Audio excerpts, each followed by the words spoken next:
Sanparke sien nie net om na diere wat op land woon nie. Hy is ook verantwoordelik vir die bewaring van die diere wat hulle tuiste in die oseaan vind.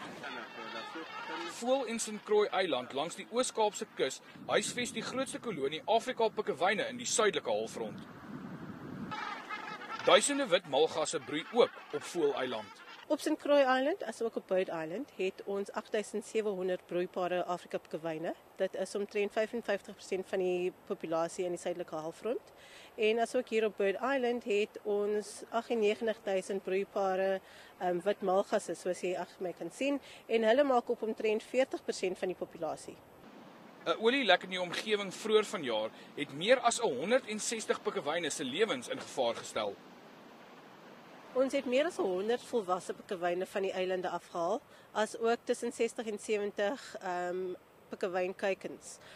Die volwassenes is almal terug besorg, behalwe 3 wat ons verloor het. Die pikkewynkuikens is steeds te jonk en te swak om in die natuur vrygelaat te word. Hulle sal eers oor so 3 maande weer by hulle ouers kan aansluit. Gerard Pretorius, E-nuus, Voël Eiland.